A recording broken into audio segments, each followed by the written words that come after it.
Assalamualaikum warahmatullahi wabarakatuh. Halo guys, kembali lagi di channel YouTube saya Nadine Elsa Fitri dari Universitas Nusa Putra, program studi manajemen. Di sini saya akan kembali menjelaskan tentang materi di mata kuliah akuntansi manajemen pada sesi 9. Nah, pada pembahasan kali ini saya akan membahas tentang cost quality management dan just in time. Langsung saja ke materi tentang cost quality management dan just in time. Nah, apa sih cost quality management itu? Nah, cost quality management itu dapat diartikan sebagai suatu metode yang dilakukan oleh perusahaan untuk menghitung, memperhatikan, dan mengontrol biaya yang diperlukan di dalam memproduksi suatu produk. Nah, cost quality management juga dapat membantu perusahaan memperbaiki kesalahan strategi yang sebelumnya dengan menjadikan pengalaman dari strategi sebelumnya sebagai dasar kebijakan dalam membuat prioritas dan kebijakan.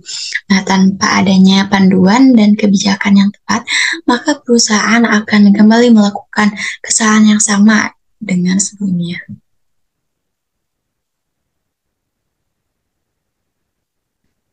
Nah, manajemen sendiri yaitu mempunyai proses manajemen yang dapat dibagi menjadi beberapa bagian, yaitu sebagai berikut: planning, perencanaan, kontrol atau pengendalian, decision making atau pengambilan keputusan.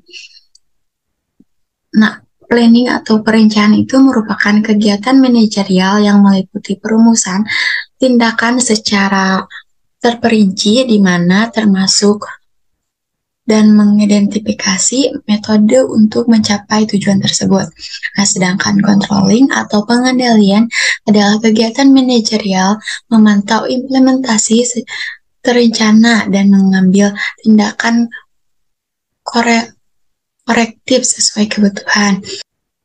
Nah, sedangkan decision making atau pengambilan keputusan adalah kegiatan manajerial yang berkaitan dengan proses pemilihan dan pengambilan keputusan yang tepat saat dihadapkan oleh beberapa strategi atau rencana. Ini manajer harus memilih di antara tujuan dan metode yang bersaing untuk melaksanakan tujuan yang dipilih.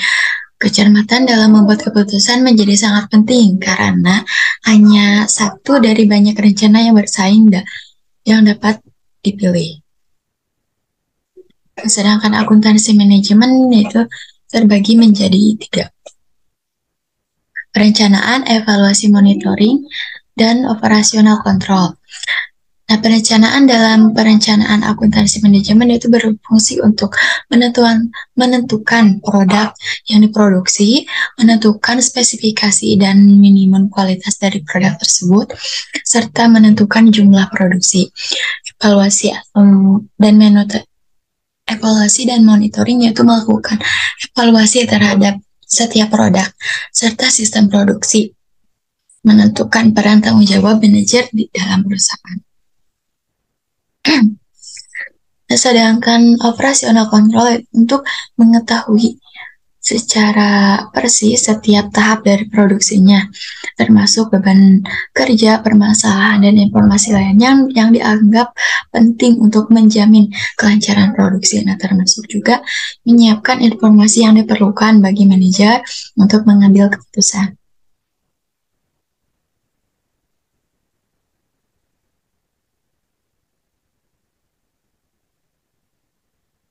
Selanjutnya di sini ada kualitas. Nah, kualitas suatu produk ini dapat dijabarkan ke dalam 8 dimensi kualitas menurut Hansen dan Women pada 2006. Di antaranya itu yang pertama performa. Performa itu kemampuan produk secara konsisten yang untuk berfungsi sesuai spesifikasinya. Yang kedua yaitu estetik, yaitu kemampuan produk untuk menarik pelanggan melalui bentuk atau tampilan. Nah, sebagai contoh yaitu kemasan produk yang menarik atau ruangan yang bersih untuk jasa penyewaan. Yang ketiga yaitu service usability, atau kemampuan produk dalam memberikan pelayanan purna jual seperti servis untuk kerusakan. Yang keempat yaitu features, yaitu karakteristik yang membedakan suatu produk dengan yang lainnya, terutama untuk produk yang mempunyai fungsi yang sama, seperti produk jam tangan, walaupun fungsi utamanya masih sebagai petunjuk waktu, tetapi ada jam tangan yang mempunyai karakteristik yang lainnya, seperti memiliki fungsi GPS. Yang kelima yaitu reliability. Reliability itu yaitu kemampuan suatu produk untuk berfungsi sebagai spesifik dalam jangka waktu tertentu. Yang keenam yaitu durability, yaitu tingkat daya tahan produk untuk berfungsi. Yang ketujuh, performance, yaitu tingkat kesesuaian produk dengan spesifikasi yang telah ditentukan. Yang terakhir yaitu fitness for use, yaitu tingkat kesesuaian produk untuk menjalankan fungsi-fungsinya seperti yang diiklankan.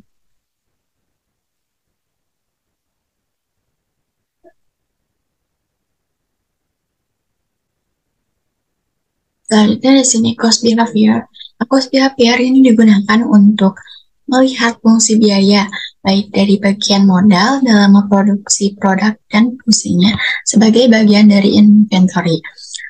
Karena perubahan cost dikarenakan perubahan output bisa terjadi dalam berbagai cara, yaitu terbagi menjadi tiga.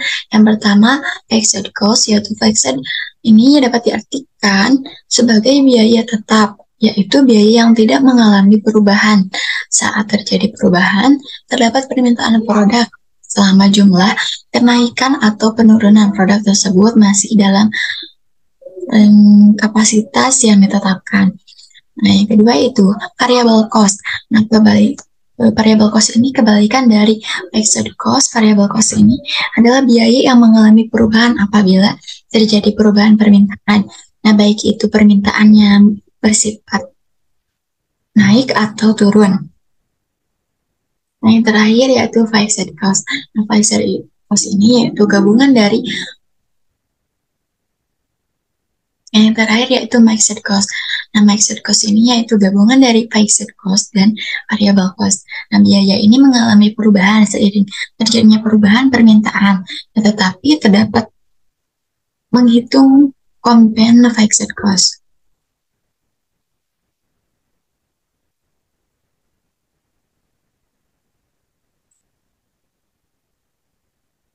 Selanjutnya, cost quality. Cost quality atau IT adalah cost atau biaya yang dikeluarkan karena munculnya kualitas produk yang buruk. Quality cost ini dapat dibagi menjadi dua kegiatan. Yang pertama, kegiatan yang berkaitan dengan kegiatan kontrol terhadap produk sebelum produk gagal terjadi, yang dilakukan dengan bertujuan untuk mencegah terjadinya produk dengan kualitas yang buruk dan mendeteksi sesegera mungkin kemungkinan adanya produk yang gagal. Yang kedua yaitu kegiatan yang berkaitan dengan failure produk atau setelah produk terjadi. Setelah produk gagal terjadi, nah kegiatan yang berkaitan dengan produk yang gagal adalah kegiatan yang dilakukan sebagai respon terhadap adanya produk yang gagal.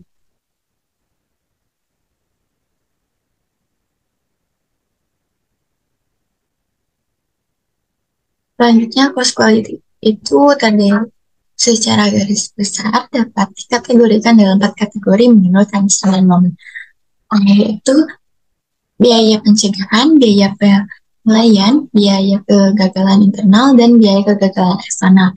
Yang pertama, biaya pencegahan atau prevention cost, yaitu merupakan biaya yang muncul untuk mencegah terjadinya kualitas yang tidak sesuai dengan spesifikasi yang diharapkan. Nah, biaya ini terkait dengan desain, implementasi, dan pemeliharaan sistem manajemen mutu. Nah, sesuai dengan fungsinya, peningkatan dari biaya pencegahan ini diharapkan akan menurunkan biaya kegagalan produksi. Yang kedua yaitu biaya penilaian, appraisal cost, itu biaya yang muncul untuk menentukan apakah produk atau jasa sesuai dengan spesifikasinya. Nah, di mana tujuan utama biaya ini yaitu mencegah untuk menghindari terjadinya kerusakan pada waktu proses dan mencegah pengiriman produk dan jasa yang tidak sesuai dengan standar. Nah, termasuk contoh ini yaitu biaya yang digunakan untuk melakukan inspeksi dan pengujian bahan baku. Yang ketiga yaitu biaya kegiatan internal use cost, yaitu biaya yang timbul karena produk dan jasa tidak sesuai dengan spesifikasi dan terdeteksi sebelum transfer ke pelanggan berlangsung. Yang terakhir yaitu biaya kegagalan eksternal atau external failure cost. Biaya ini yang timbul itu karena produk dan jasa gagal memenuhi standar spesifikasi yang disepakati dengan pelanggan setelah barang tersebut dikirim dan diterima oleh pelanggan. Nah, yang termasuk dalam biaya ini yaitu biaya perbaikan yang harus dikeluarkan untuk melakukan perbaikan terhadap produk yang gagal tersebut. Nah, biaya yang terjadi karena adanya pergantian produk yang rusak dengan produk yang baru, serta biaya yang terjadi dalam proses penyelesaian keluhan dari pelanggan.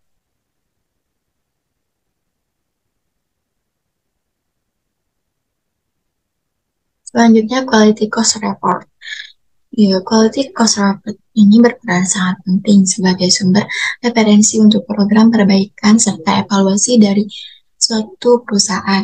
Nah, cost quality report juga dapat digunakan sebagai indikator keberhasilan dalam program perbaikan kualitas.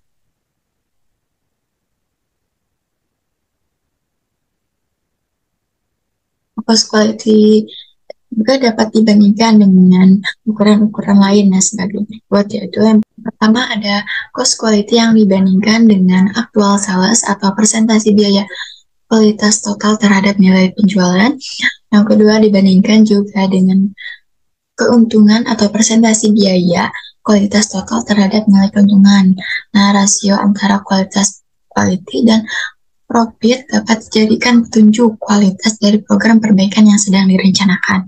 Yang terakhir, kualitas cost quality juga dapat dibandingkan dengan harga pokok penjualan untuk mendapatkan gambaran tentang kualitas program perbaikan yang sedang dilaksanakan. Kebijakan untuk mendukung pengukuran quality cost, yaitu dengan melakukan perbaikan secara langsung di bagian yang mengakibatkan terjadinya produk yang buruk atau gagal, sehingga quality cost pada bagian itu akan turun sampai dengan level yang minimum. Selanjutnya, fokus pada pencegahan kerusakan dengan cara mengeluarkan usaha dan biaya untuk meningkatkan performa produksi seperti membeli peralatan yang baru atau mengadakan training bagi pekerja. Selanjutnya, mengurangi biaya penilaian atau appraisal cost pada produk yang bagus, nah sehingga bisa mengurangi biaya yang dikeluarkan secara total. Yang terakhir, melakukan monitoring atau evaluasi serta mencegah kerusakan secara terus-menerus dan lebih intens. Just in time. Nah, just in time ini menurut Taichi Ono yaitu menggagas konsep ini dari Toyota Manufaktur adalah sebagai sistem inventory yang memproduksi suku cabang hanya pada tempat yang diperlukan atau ringkas, saat yang diperlukan atau ringtime, dan dengan jumlah sesuai dengan keperluan saat ini, ring amount.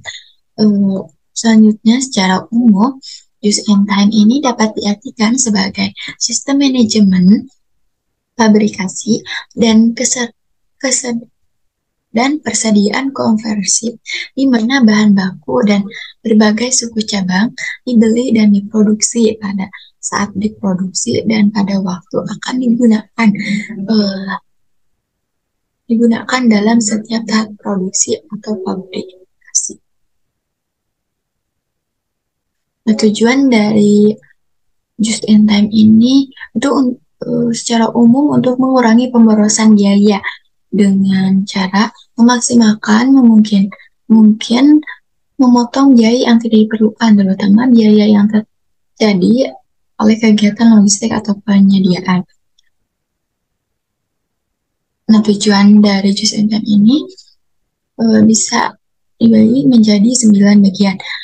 Yaitu yang pertama, zero defect adalah kebijakan untuk menghilangkan produk cacat. Nah, metode Just in Time ini menjadikan bahan baku yang dibeli tiba pada saat yang diperlukan dan akan digunakan sesegera mungkin. Hal ini dapat mengurangi kemungkinan terjadinya kerusakan bahan baku.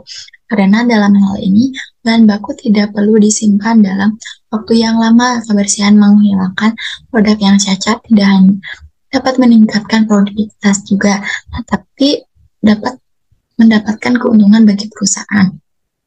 Nah, selanjutnya yang kedua ada zero inventories, adalah kebijakan untuk tidak menyimpan ketersediaan atau bahan pengemasan barang atau material yang diperlukan. Ketiga, zero ini yaitu bisa dilakukan adalah kebijakan dengan memastikan untuk menyediakan semua waktu peralatan persiapan dalam keadaan siap pakai. Begitu juga dengan pekerjaan yang harus sudah mengerti pekerjaan yang dan tugasnya sebelum produksi dimulai. Yang keempat yaitu zero healthy, adalah kebijakan untuk meniadakan penanganan bahan atau material. Hal ini sangat berhubungan erat dengan kebijakan zero inventories. Yang kelima yaitu zero fashion, adalah kebijakan untuk menghilangkan antrian barang. Oleh karena itu, pemesanan barang harus pada saat yang tepat dan diperlukan. Yang keenam, zero breakdowns, adalah kebijakan untuk menjaga dan menjamin bahwa mesin atau peralatan produksi tidak mengalami kerusakan. Kerusakan pada mesin atau peralatan akan mengakibatkan penundaan pekerjaan sehingga akan terjadi penumpukan inventories. Nah, yang ketujuh yaitu zero lead time, adalah kemampuan untuk menghilangkan waktu tunggu yang diakibatkan adanya pemesanan material dari bahan produksi. Yang kedelapan, zero load access, adalah kebijakan untuk bekerja sesuai dengan batas kemampuan, baik dari segi kemampuan peralatan, pekerja, ataupun material. Yang terakhir yaitu ada zero schedule. Zero schedule interruption adalah kebijakan untuk memastikan tidak ada interupsi dalam kegiatan produksi. Nah, hal ini sangat berkaitan erat dengan kebijakan pemesanan material dan juga kemampuan peralatan untuk bekerja secara optimal tanpa adanya gangguan.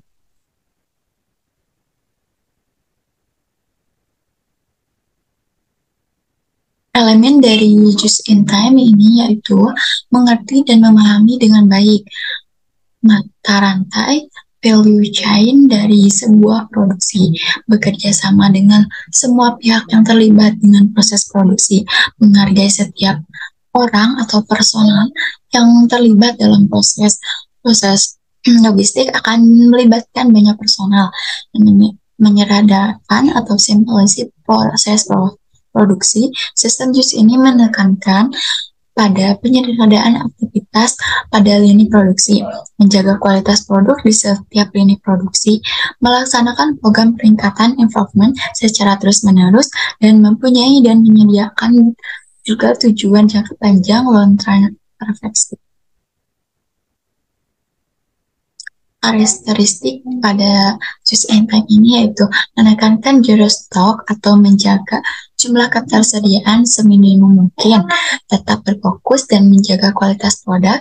Jadwal produksi ini dilakukan melalui perencanaan yang baik untuk menghindari keterlambatan produksi serta memastikan stok barang mencukupi. Karyawan yang mempunyai beberapa keterampilan sehingga bisa berfungsi di berbagai tahap produksi, menggunakan peralatan produksi dihitung dan direncanakan, dan produksi hanya dilakukan bila ada permintaan. Keuntungan dan kerugian menggunakan just in time. Nah, keuntungan ini yaitu mengurangi kebutuhan akan tempat atau gudang penyimpanan, mengurangi atau menghilangkan produk yang gagal, mengurangi waktu produksi dan biaya transportasi, dan juga mengurangi biaya dengan cara merampingkan sistem produksi. Nah, adapun kerugian pada menggunakan just in time ini yaitu tidak mampu menyediakan pesanan dalam waktu yang singkat atau tidak mampu menjaga kualitas produk atau barang, memerlukan time menggunakan memerlukan tim perencanaan yang mampu membuat rencana produksi secara detail dan akurat, dan pekerja tidak mempunyai kemampuan untuk bekerja di berbagai tahap produksi multi-talent, nah sehingga bisa mengurangi kecepatan produksi. Terima kasih. Cukup sekian yang dapat saya sampaikan, kurang lebihnya mohon maaf. Semoga apa yang telah saya sampaikan pada materi kali ini dapat bermanfaat bagi kita semua. Assalamualaikum warahmatullahi wabarakatuh.